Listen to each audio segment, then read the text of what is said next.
Hello and welcome. In this tutorial, I am going to take a deep dive into Permit Manager and show how we have implemented a few things inside Lowcoder and some things inside Supabase. So let's begin. I will open the permit search page.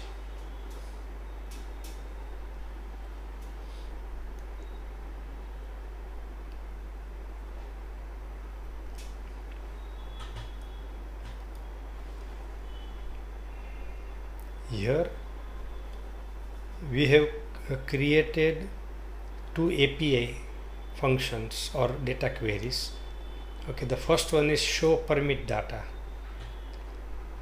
This is calling a function created in Supabase called FTP search all permits. So first we will go and look at the function in Supabase. This is the function.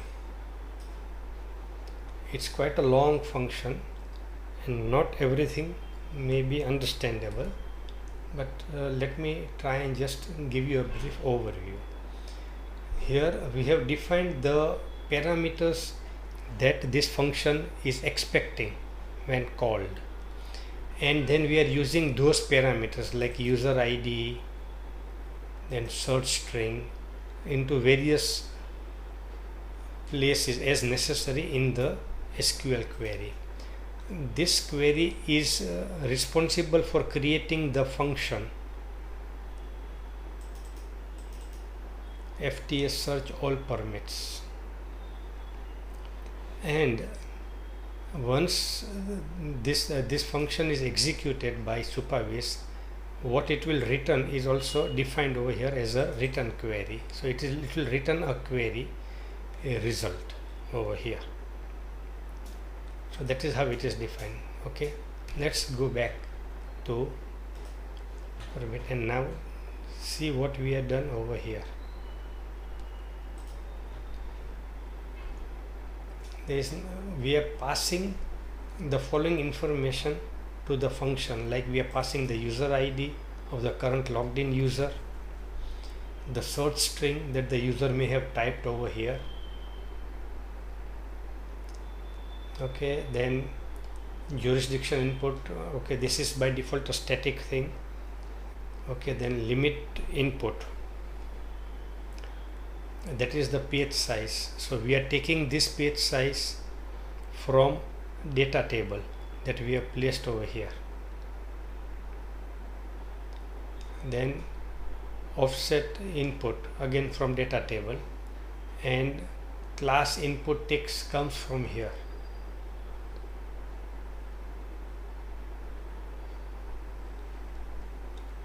So once all these inputs are passed, and okay, and by default this API is expecting the data is a post format, so we have to use post when doing this particular API. We are binding this API to the table, to the data table over here. The name is data table. As you can see, there are lots and lots of columns over here. So what we have done, we have set a few columns to be invisible so that they are not occupying space on the screen. So only those columns which are of our interest are put over here. The most interesting column over here is the status column. It is very simple, but I just want to show what we have done over here. So when we open the status column settings over here, we have set the column type as tag, and then we have defined the tags over here. Okay, so if there is, this is an empty tag, like we have set expiring soon and the color of the tag, active and the color, final and the color.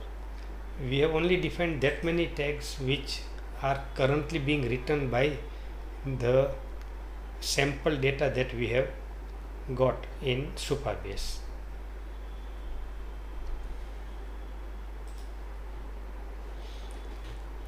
Next thing that we need to understand is the count that shows up over here. So this count is coming over here from the API that we call for search from search all count, and the API is FTS all count in one new. Let's see this in Supabase. This is the function, and it's a very long code that we have in Supabase. Okay. So here also we are declaring the input parameters that are expected by this function and the type, like this is the type. Okay, it would require quite advanced knowledge to create such functions.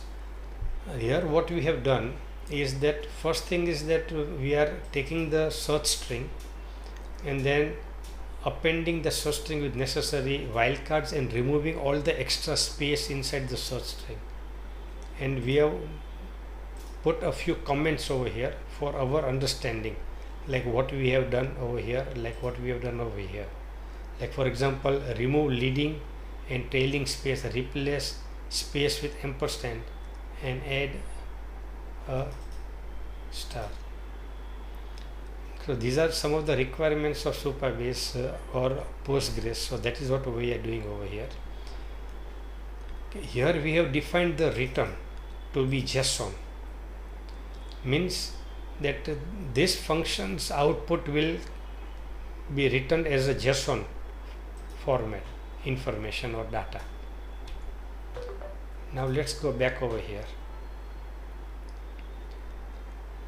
Here we are passing the information over here, just like we were doing for show permit data query. Okay.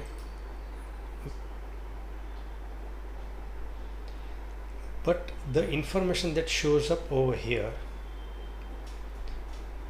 okay, is not coming directly. Some of the information is coming from two data transformers. One is the total permit count.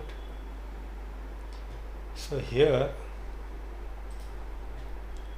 what we have done is that we are counting all the counts that are written by the API, and then we are returning that count, and that this count shows up over here in all. Final count is taken up directly, okay, from search all count data.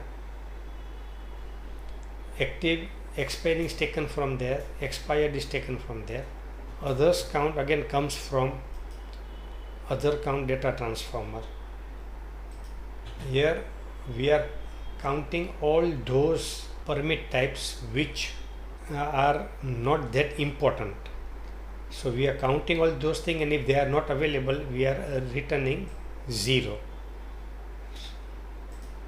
And that is what we show up over here. So if we look at this, we get the other count and value from there. So this is how we have done this. It's quite complex, and it would require a lot of knowledge on the SQL side. So if you do not know SQL query language, then you may face a very tough time trying to build such things. But worry not. For nowadays, everybody can use ChatGPT or any other AI tool to help build such a things. We have also taken quite some help of ChatGPT to build this. Besides this, we have done a few technical things, like we are running the check session query. This check session query will really check whether the user is currently logged in and the session is valid or not. And based on that, we are taking a few decisions. in the last video I had talked about throw. The throw is such a thing that when you throw means failure. Whenever you use the throw feature of JavaScript, it results into a failure or the abort of code execution. So any code after the throw statement will not be executed. Okay, so when you say throw, irrespective of what you pass over here, it will always trigger the failure event. So in the failure event, we are doing the necessary activity of moving the redirecting the user from this page to the login page.